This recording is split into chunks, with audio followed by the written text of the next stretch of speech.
एक ही खानदान के बच्चों समेत 8 लोग दरिया में डूब गए। खाना लैके जा रहे सी बच्चे, अगे पिछे मुंडा जांदा। उस दिन बच्चे भी तैयार हो गए सी भी पप्पा कोल जाना। रस्ते दे विच ही वकूआ होया जी। बहुत ही अफसोसनाक वाक़या पेश आया है जिसमें 8 लोग जो है वो अपने किसी अजीज़ के पास जा रहे थे, खाना लेकर दरिया क्रॉस कर रहे थे। यहाँ पे मैं नाज़रीन आपको बताता चलूँ कि यहाँ के जो लोग बस ही होते हैं, दरिया की बंद पट पे रहने वाले या दरिया के अंदर रहने वाले लोग जो होते हैं, उनका रोज़मर्रा का मामूल होता है दरिया पार करना, वहाँ पे जाके काम करना और वहाँ से आना। क्योंकि इनके डेरा जात बने हुए हैं, अंदर माल मवेशी रखे हुए हैं, जहाँ पे खुश्की होती है वहाँ पे वो अपने माल रखते हैं। और जो छोटे पानी की जो पट्टियाँ होती हैं उनको क्रॉस करके आना जाना इनका मामूल है। ज़िंदगी ये मामूली बात समझते हैं।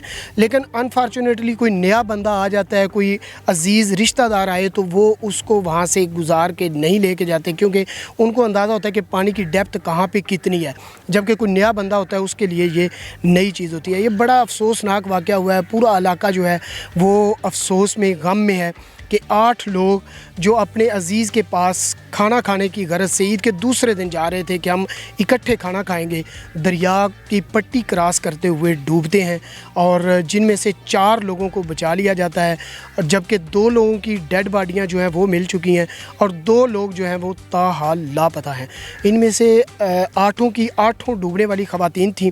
जो 4 बचा ली गई वो भी ख़वातीन हैं, और जो इस वक्त लापता हैं उनमें से एक की उम्र करीब 12 साल जबकि दूसरी की उम्र करीब 22 साल बताई जा रही है। करीब 5 दिन से यहाँ पर रेस्क्यू 1122 भी ऑपरेशन कर रही है। इसके अलावा जहाँ की सिविल सोसाइटी जो है वो बहुत ज़्यादा काम कर रही है, और वो अपनी मदद आपके तहत जो है वो तलाश करते हैं सुबह से लेकर रात तक। और रात गए भी मुसलसल यहाँ पे लाइट्स लगाकर वो अपनों की, अपने प्यारों की जो डेड बॉडीज़ हैं उनको तलाश करने में मसरूफ़ हैं।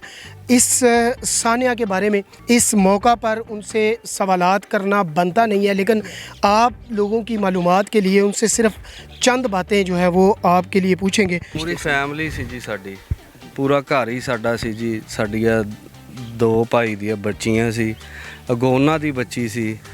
अपने साडा रकबा, साडा मुंडे जिहड़े आ वाही बीजी करदे उत्थे।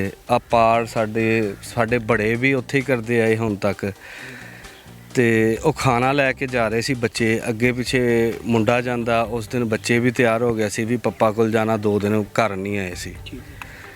बस रस्ते दे विच ही अल्लाह ताला लिए कोई वकूआ होया जी।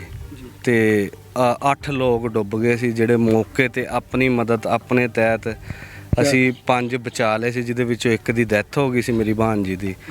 दूसरिया 2 मेरिया भतीजियां, एक भांजी गए लापता हो गई सी, जिहदे चों एक परसों मिल गई, ਉਹਦਾ जनाजा भी करवा दिता गया।